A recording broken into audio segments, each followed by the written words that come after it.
Hey, welcome back to the channel. This is David. Today is January the 9th, and we'll be going through our daily reading covering Job chapter 21 through chapter 23. Thanks for joining us. You know, the more I read through Job, the more I realize that things haven't changed all that much. People still behave today like they did in Job's day. And one of the great questions in chapter 21 that strikes me and that Job actually says is, why is it that the wicked people prosper?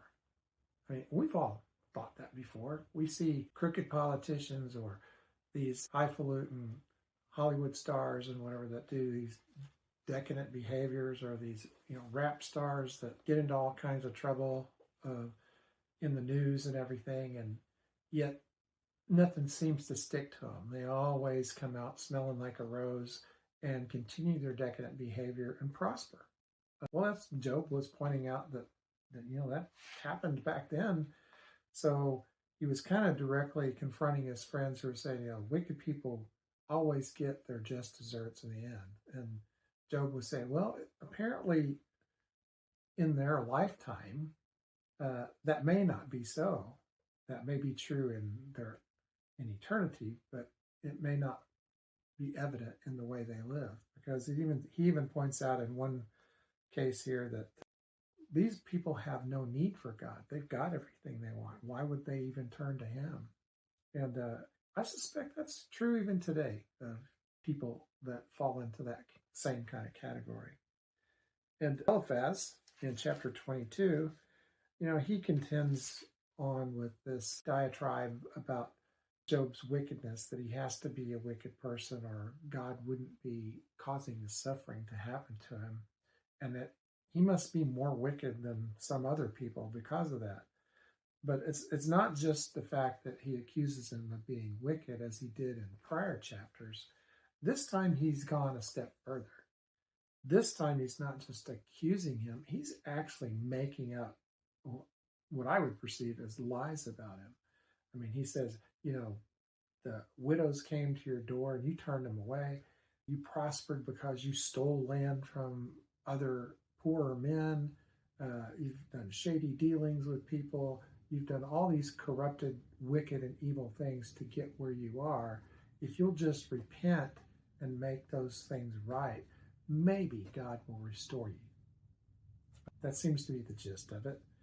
And then in chapter 23, Job basically has kind of ignored Eliphaz at this point, and he's got to the point where he says, God, where are you?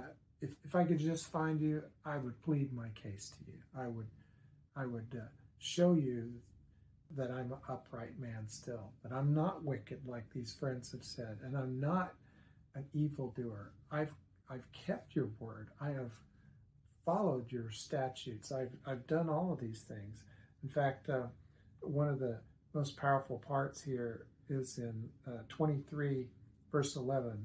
My foot has held fast to his steps, and I have kept his way and have not turned aside.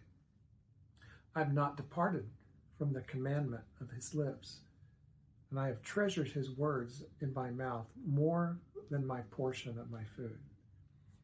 So Job's confidence with God is that he could plead his case. And if he could just plead his case, God could hear him and would at least pay attention to him.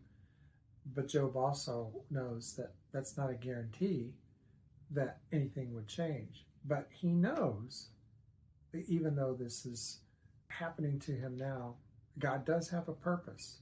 Yet he seems to be questioning it more and wants a direct answer from God.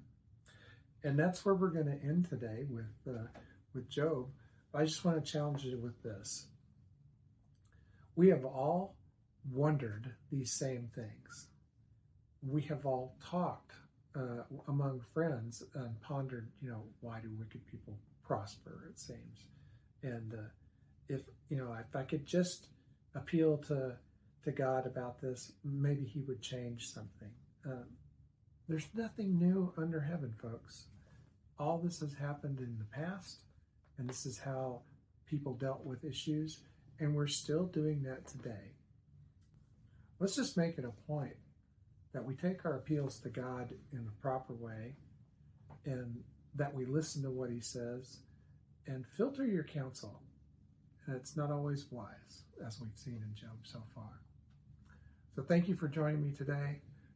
Hopefully you're enjoying reading today. And I look forward to hearing from you in the comments. So if you have a comment on anything about what you're reading, please don't hesitate to add those to the videos. And that will be shared with other people, of course. And I hope you all have a wonderful day. And we'll see you tomorrow here at Set Sail. Bye-bye.